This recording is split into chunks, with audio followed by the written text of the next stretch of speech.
पिछले वीलॉग से इस वीलॉग के बीच में बहुत सारी डेवलपमेंट्स हो गई। 12 दिन से जारी जंग के खात्मे के हवाले से खबरें आ गई।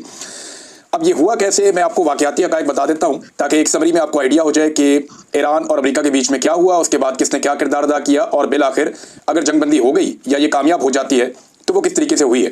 क्योंकि अभी जब मैं ये वीडियो कर रहा हूँ तो इस वक्त तक डोनाल्ड ट्रंप का स्टेटमेंट आ चुका है जंगबंदी को लेकर, लेकिन ईरान की तरफ से जो जवाबी स्टेटमेंट आया वो ज़रा थोड़ा मुख्तलिफ है और कंडीशनल है, यानी उसके अंदर कुछ शराइत रखी गई हैं, जबकि डोनाल्ड ट्रंप ने ऐसा कुछ नहीं कहा था। अब सबसे पहले तो आप ये देख लें कि अमेरिका ने ईरान के ऊपर अटैक किया था B-2 बम्बर से, और उन्होंने 3 जगह पे ऊपर बड़ा अटैक किया। और अमेरिका ने कोई मकामी या इस खित्ते के अंदर कोई भी ऐसी उनकी एयरबेस नहीं है जिसको ईरान के खिलाफ इस्तेमाल किया, क्योंकि आसपास जितनी एयरबेसेज हैं वो ज़्यादातर मुसलमान मुल्कों के अंदर है। तो मुसलमान मुल्कों के अंदर से अगर वो करते तो फिर ये एक नई सिचुएशन पैदा हो जाती। B-2 बम्बर्स जो है वो बड़ा लंबा ट्रैवल कर सकते हैं, लिहाजा वो दूर से आए, उन्होंने अपना टारगेट जो है वो ईरान के अंदर हिट किया और फिर वो वापस चले गए। इसमें ईरान का कोई बड़ा नुकसान नहीं हुआ। ये दावे भी किए जाते हैं कि ईरान को पेशगी इतला मिल गई थी, उसको आइडिया हो गया था क्या होने जा रहा है, तो ईरान बड़े नुकसान से बच गया। अमेरिकी हमलों के नतीजे में ईरान में कुछ शहादतें भी रिपोर्ट नहीं हुई, कोई बड़े नुकसान भी रिपोर्ट नहीं हुए। बहरहाल अमेरिकन के अपने दावे हैं, ईरानियों के इसमें अपने दावे हैं। ईरान ने कहा था कि अमेरिका को जवाब जरूर देंगे, और उसके बाद ईरान ने 2 जगहों पर अटैक किया जो अमेरिकी बेसेस हैं। नंबर 1 ईरान ने अटैक किया कतर में जो अमेरिकी बेस है वहाँ पे, और नंबर 2 उन्होंने इराक के अंदर जो अमेरिकी एयरबेस है वहाँ पे अटैक किया। अब ये गदीर एयरबेस है कतर के अंदर, और यहाँ पे कुछ 10,000 के करीब ये सबसे बड़ी एयरबेस है अमेरिकन की इस रीजन में। और गुज़िश्ता साल एक और मुआहदा हुआ था अमेरिका का और कतर का, ये एयरबेस अभी 10 साल मजीद ये फौजी अड्डा अमेरिका के पास रहेगा। इसमें लगभग कुछ 10,000 अमेरिकी फौजी मौजूद हैं, और सबसे लंबी जो उनके पास पट्टी है जहाँ से वो जहाज़ों को उड़ा सकते हैं स्ट्रिप, वो यहाँ पे है। तो ये अमेरिकन की दिफाई नुक्ता नज़र से इस खित्ते के अंदर एक ज़बरदस्त एयरबेस है जिसके ऊपर ईरान ने अटैक किया। अब ईरान ने जो अटैक किया उसमें ईरान का दावा है कि उन्होंने अमेरिका को हिट किया है, और अमेरिका के साथ वो किया जो अमेरिका ने ईरान के अंदर किया। और ईरान ने इसको नाम दिया था, इराक में और कतर में जो ऑपरेशन किया उसको बशारतुल फतह का नाम ईरान ने दिया। और इसके अंदर जनाब उन्होंने मिसाइल दागे, और ईरानी मीडिया के मुताबिक तेहरान की जानिब से फायर किए गए मिसाइलों ने इराक और कतर में कामयाबी से अपने अहदाफ को निशाना बनाया। फौजी ज़राए ने बताया कि मिसाइल हमलों के वक्त दिफाई सिस्टम मुतहर्रिक था। इससे कबल ईरान ने अमेरिका को जौहरी तनसीबात को निशाना बनाने के बाद भरपूर जवाब देने का इंदिया दिया था। अब ये जनाब एक तरफ जो मौक़िफ़ है ये है ईरान का। अब कतर का भी इसके ऊपर एक मौक़िफ़ आया, अरब ममालिक का भी आया, और उन्होंने मजम्मत की, क्योंकि अरब ममालिक को ये लगता है कि जब हमारी सरजमीन ईरान के खिलाफ इस्तेमाल नहीं हुई तो हमारी सरजमीन पे चाहे वो अमेरिकन अड्डे हैं वहाँ पे ईरान को अटैक नहीं करना चाहिए था। उनका मौक़िफ़ ये है, और ईरान का मौक़िफ़ ये है कतर को लेकर। और ईरान ने उनको बताया, अभी पेशगी इतला भी दी, ईरान ने उनको ये बताया कि जनाब हम कतर के ऊपर अटैक नहीं कर रहे, कतर वाले हमारे भाई हैं, यहाँ पे जो अमेरिकी बेस है जिन्होंने हमारे ऊपर अटैक किया हम उनके ऊपर अटैक कर रहे हैं। अब ये ईरान का मौक़िफ़ है, दोनों का मौक़िफ़ मैंने आपके सामने रख दिया। अब कतर में अमेरिकी एयरबेस पर ईरानी हमला, कतर का रद्द-ए-अमल जो सामने आया, उन्होंने इसकी शदीद मजम्मत करते हुए इसे खुद मुख्तारी फ़िज़ाई हदूद और अक़वाम मुत्तहिदा के चार्टर की खुली खिलाफ वर्जी करार दिया। और साथ उन्होंने ये भी कहा था कि इसके ऊपर हमारे पास जो है ये हक़ महफूज हम रखते हैं बराह रास्त जवाब देने का, ये भी कतर ने कहा था। लेकिन कतर ने उसके बाद एक बहुत बड़ा काम भी किया है, वो मैं आपको बता देता हूँ। डोनाल्ड ट्रंप ने इसके ऊपर क्या कहा। अमेरिकी सदर डोनाल्ड ट्रंप ने एक बड़ी अजीबोगरीब ट्वीट की है। ये सारी ट्वीट जो है वो मैं आपको उर्दू में बता देता हूँ, खबर क्या है एक्चुअली इसकी। ट्वीट बड़ी लंबी चौड़ी है, 2 ट्वीट्स की हैं एक्चुअली। एक तो उन्होंने जंगबंदी के हवाले से की, लेकिन उससे पहले जब ईरान ने अटैक किया वापस अमेरिका पे, तो अमेरिका ने क्या कहा। डोनाल्ड ट्रंप ने कतर में दागे गए ईरानी मिसाइलों हमलों की पेशगी इतला देने पर तेहरान का शुक्रिया अदा करते हुए कहा कि इससे जानी नुकसान को रोकने में मदद मिली। दुनिया को मुबारकबाद कि अब अमन का वक्त आ गया है। डोनाल्ड ट्रंप ने जो सोशल मीडिया पर लिखा कि ईरान ने ऑफिशियली रिस्पॉन्ड किया है, और जो हमने किया उसके बाद ईरान ने कुल 14 मिसाइल दागे, जिनमें से 13 को हमने मार गिराया और 1 मिसाइल को छोड़ दिया क्योंकि वो किसी खतरनाक सिमत में नहीं जा रहा था, उससे किसी नुकसान का अंदेशा नहीं था। ट्रंप ने अपनी पोस्ट में मजीद लिखा कि मुझे ये बताते हुए खुशी हो रही है कि कोई भी अमेरिकी जख्मी नहीं हुआ और बमुश्किल कोई नुकसान हुआ है। ट्रंप का कहना था कि सबसे अहम बात यह है कि ईरान ने अपना गुस्सा निकाल लिया है और उम्मीद है कि अब मजीद नफरत नहीं होगी। अमेरिकी सदर ने लिखा कि मैं ईरान का शुक्रिया अदा करता हूँ कि उन्होंने हमें हमले से पेशगी इतला दी जिसकी वजह से कोई जानी नुकसान नहीं हुआ। फिर उन्होंने कहा कि वो चाहते हैं कि तेहरान खित्ते में अमन और हमांगी की तरफ बढ़े, और मैं पुरजोशी से इसराइल को भी यही करने की तरगीब दूंगा। यानी मैं चाहता हूँ इसराइल भी यही करे, और मैं ये चाहता हूँ कि ईरान भी यही करे।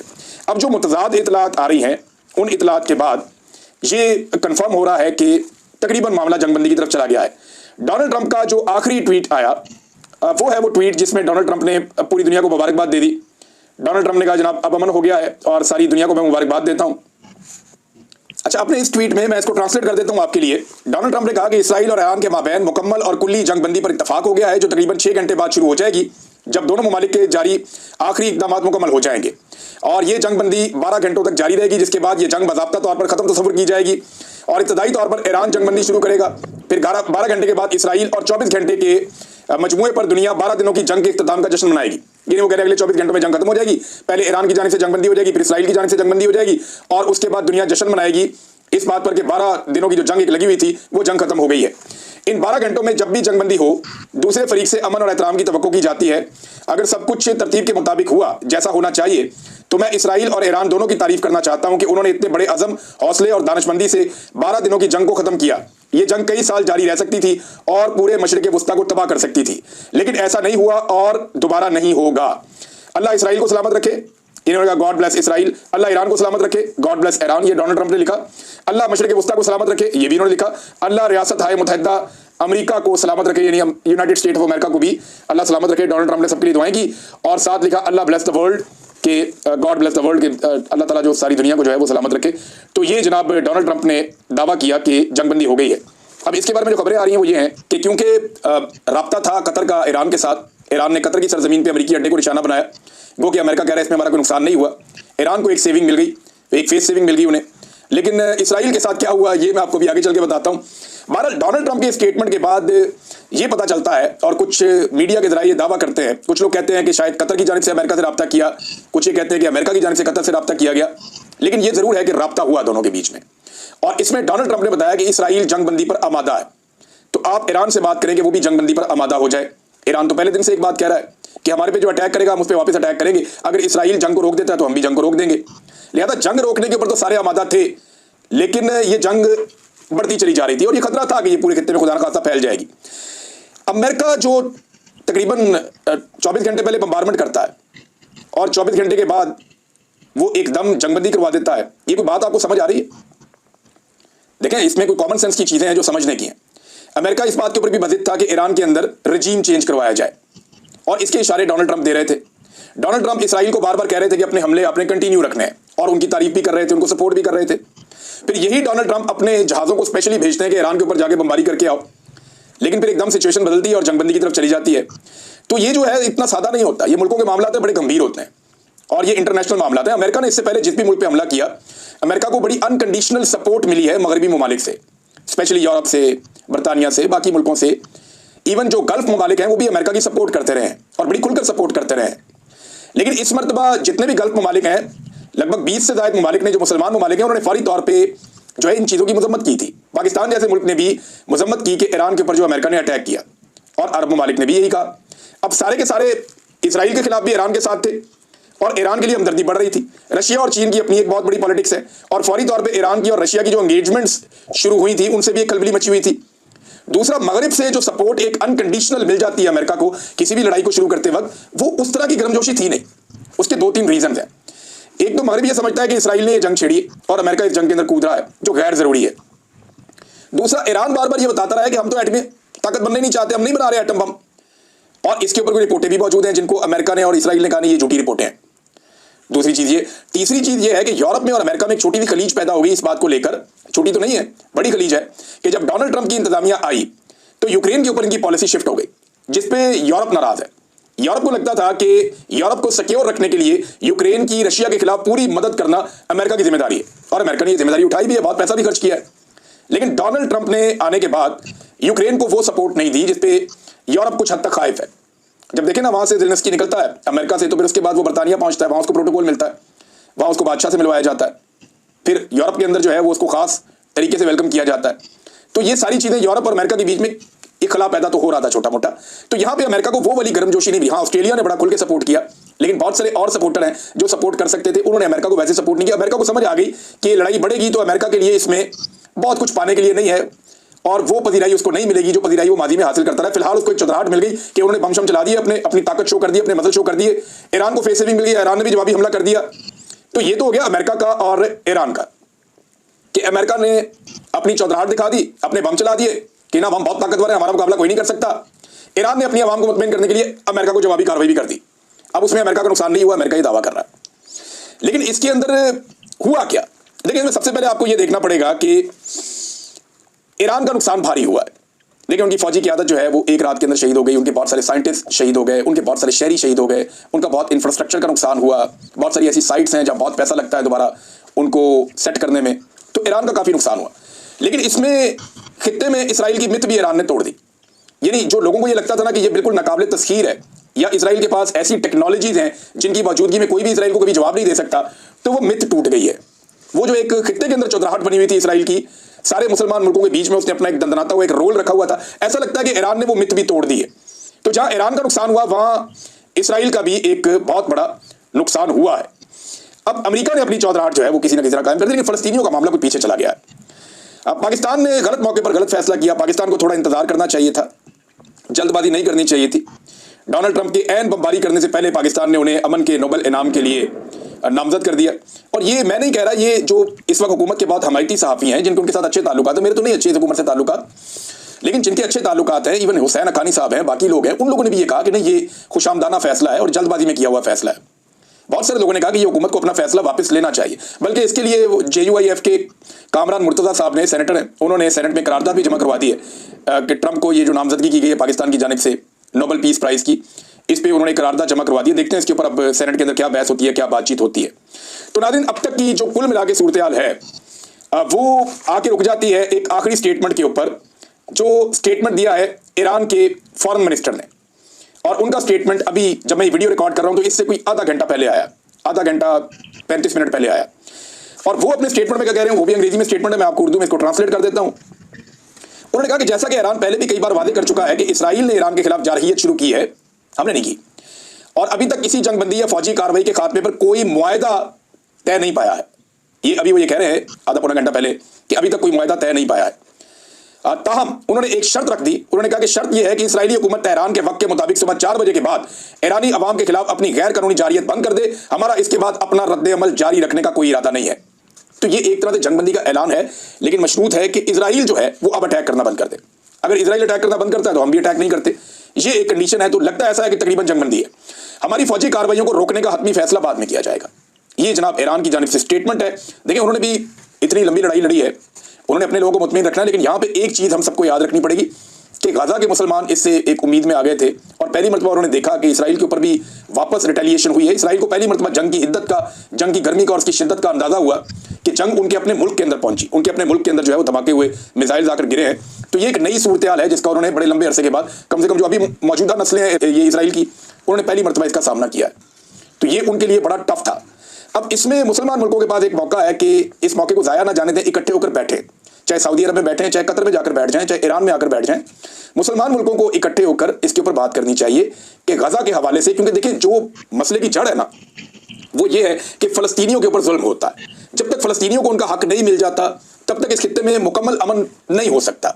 तो इस मसले को उजागर किया जाए और इस मौके से फ़ायदा उठाते हुए, देखें हर बुरी चीज़ के अंदर या हर लड़ाई के अंदर कहीं ना कहीं खैर का पहलू भी होता है। तो अगर यहाँ से ये खैर का पहलू निकल आए और मुसलमान ममालिक एक दबाव बनाएं और कोशिश करें कि खित्ते में पायदार और हमेशा अमन रखने के लिए फ़लस्तीन का जो मसला है वो हल किया जाए, फ़लस्तीनियों को उनका जो जायज़ हक है वो दिया जाए, तो फिर सूरत हाल जो है वो देर पा अमन की तरफ जा सकती है। अब नाज़रीन, एक और खबर की तरफ आ जाएं कि अली अमीन गंडापुर साहब बहुत ज़्यादा तनकीद की ज़द में है। उसकी वजह यह है कि खैबर पख्तूनख्वा असेंबली ने बजट पास करवा दिया है। देखिए, हमारे पास जो दस्तयाब मालूमात है वो मैं आपके सामने रख देता हूँ। मालूमात यह है कि इमरान खान साहब ने यह ऑर्डर दिया था कि मेरे से मुशावरत किए बगैर ये बजट पास नहीं होगा। फिर खबर आती है कि बजट पेश हो गया है, इस पर बहुत तनकीद हुई। फिर बाद में खबर आती है कि बजट पास हो गया, कल बजट पास भी हो गया, इस पर और ज़्यादा तनकीद हुई और वो छाड़ हो रही है अली अमीन गंडापुर साहब पे, उनकी गवर्नमेंट पे कि आपने बजट इमरान खान साहब से बात किए बगैर पास क्यों किया, हत्ता कि अभी 30 तारीख तक का टाइम था। अब इस पर जो मेरे पास खबरें हैं पहले मैं वो आपके साथ शेयर कर देता हूँ, फिर मैं आपको अपना तजज़िया भी बता दूंगा। खबरें ये हैं कि हमारे पास जो इन्फॉर्मेशन है वो इमरान खान साहब की बहनों के जरिए से आई थी कि इमरान खान साहब ने क्या कहा था। 2 बहनें इमरान खान साहब से मंगल वाले दिन मिली थी और उसके बाद इमरान खान साहब का एक ट्वीट भी था जिसमें ये लिखा हुआ था कि इमरान खान साहब से मुशावरत के बाद बजट पास होगा। और उसके अलावा यानी इमरान खान साहब ये बताना चाह रहे थे कि उनकी रेलिवेंसी कितनी है, उनसे मुशावरत होगी तो बजट पास होगा। फिर अलीमा खान साहब की एक ट्वीट है जिसमें उन्होंने ये दावा किया कि खैबर पख्तूनख्वा की असेंबली के तमाम लोग जो है वो अडियाला जेल आएंगे और वहाँ पे आएंगे, पहुँचेंगे, हम भी जाएंगे, एहतजाज करेंगे। तो इस किस्म की एक असेंबली भी बनी हुई थी जिसको उन्होंने बड़ा वेलकम किया था। और जो पॉलिटिकल कमेटी के लोग हैं, कुछ लोगों से जो मैंने इन्फॉर्मेशन इकट्ठी की वो ये है कि क़यादत में भी कुछ लोग हैरान थे कि बजट ऐसे पास हो गया। हालांकि तय ये था कि 24 तारीख को यानी आज के दिन में खैबर पख्तूनख्वा के MPs बड़ी तादाद में जाएंगे और जाकर वहाँ पे अडियाला के बाहर मौजूद रहेंगे और ये मुतालबा करेंगे कि इमरान खान साहब से मुलाकात करवाई जाए, हमने बजट के हवाले से उनसे मुशावरत करनी है। और फिर जिन लोगों को इमरान खान साहब ने बुलाया था, ये 5 लोग हैं जिनको इमरान खान साहब बुला रहे हैं, ये अप्रैल से कोशिश कर रहे हैं कि ये लोग आएँ और मिलें और कोई संजीदा तरीके से मुलाकात हो नहीं पा रही इमरान खान साहब की। अली अमीन गंडापुर साहब को मिलना चाहते हैं, वो तैमूर झगड़ा साहब को मिलना चाहते हैं, शिबली फराज साहब को मिलना चाहते हैं, उमर अयूब साहब को मिलना चाहते हैं और मुजम्मिल असलम साहब को मिलना चाहते हैं। 5 लोगों को इमरान खान साहब मिलना चाहते हैं, लेकिन मुलाकात अभी तक हुई नहीं। तो मंगल का दिन है, यहाँ पे ये कोशिश होनी थी कि इमरान खान साहब से मुलाकात करवाई जाए और फिर ये भी बताया गया था कि फिर 30 तारीख को इन केस अगर बहुत मामला फंस गया तो 30 जून तक की डेडलाइन है, तो तब बजट पास कर दिया जाएगा, ये भी कहा गया था। और ये पाकिस्तान तहरीक इंसाफ के अपने लोगों ने मुझे बताया। अब इसमें टेक्निकलिटीज क्या है, बजट क्या अचानक से पास हो सकता है, नहीं हो सकता है, ये सारी लंबी चीजें, लेकिन उनकी बताई हुई कहानी ये थी। अब बजट पास होने के बाद जो है वो ये होता क्यों है, देखें अली अमीन गंडापुर साहब बहुत बड़े बोल जाते हैं। मसला ये नहीं है कि बजट पास क्यों हो गया, उनका आईनी हक है। अली अमीन गंडापुर वज़ीर आला है, वो बजट पास करवाना चाहें तो करवा लें, उनके पास असेंबली है और उनका आईनी और कानूनी हक है कि वो बजट पास करवाएं। लेकिन मामला ये है कि वो बहुत बड़े बोल जाते हैं, वो बड़े बड़े दावे कर जाते हैं। तो जब आप बड़े बड़े दावे कर जाते हैं ना, तो वो दावे आपको बाद वक्त फंसा देते हैं, लोग आपसे उम्मीद बांध लेते हैं। यही गंडापुर साहब के साथ हुआ, जो वो पहले लोगों के साथ गए इस्लामाबाद, फिर वो लोगों को उन्होंने अकेला कर दिया और वो वापस चले गए। और जो लोगों के साथ हुआ वो भी आपके सामने। फिर दूसरी मरतबा भी उन्होंने बहुत बड़े दावे किए कि मैं पहली गोली खाऊंगा, लोगों को गोलियां लग रही थी, अली अमीन गंडापुर साहब वापस चले गए। तो अभी फिर उन्होंने बहुत बड़े दावे कर दिए। जो दावे हैं ना, वो उनके सामने आकर खड़े हो जाते हैं। अगर वो दावे ना करें और खामोशी से सर फेंक के अपना काम करें तो इतनी तनकीद उनके ऊपर शायद नहीं होगी। अब कुछ लोग कह रहे हैं कि अली अमीन गंडापुर साहब ने गद्दारी कर दी, ये कर दिया, वो कर दिया। देखिए, मैं एक बात कहना चाहता हूं कि ये फैसला तो फिर इमरान खान ने करना है। देखें, अली अमीन गंडापुर साहब चॉइस किसकी है? इमरान खान की है। उन्हें वज़ीर आला बनाया किसने? इमरान खान साहब ने बनाया।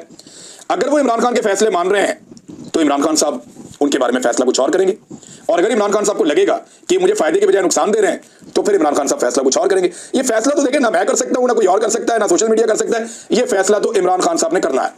और जिस वक्त इमरान खान साहब ने फैसला किया, आपको उसके असरात नजर भी आ जाएंगे, आपको पता भी चल जाएगा। लेकिन मैं आपको एक चीज ये बता दूं कि जेल में बैठे हुए लीडर के लिए ये इस किस्म के फैसले करना और इतनी बड़ी चीजें डिसाइड करना आसान नहीं होता। ये मुश्किल होता है, ये बहुत मुश्किल होता है। उस्मान बुज़ार जैसे वज़ीर आला को चेंज करना बहुत मुश्किल था, तो यहाँ ये फैसले आसान नहीं होते। अब जो खैबर पख्तूनख्वा के एमपीएस हैं, वो क्या कहते हैं कि उन्हें क्या बताया गया था?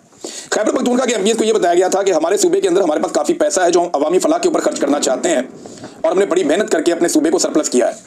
मामला ये है कि अगर हमने ये बजट पास ना करवाया तो हमारी हुकूमत गिरा दी जाएगी और एक और सेटअप ले आएंगे, और वो जो सेटअप आएगा इमरजेंसी लगाने की सूरत में, वो इस पैसे को अल्लल्ले तल्लों में ज़ाया करेगा। ये सारा पैसा जो है हमारी आवाम का हक है, और इसके ऊपर हमने स्कीमें देनी है अपने एमपीएस को, एमएनएस को, सबको।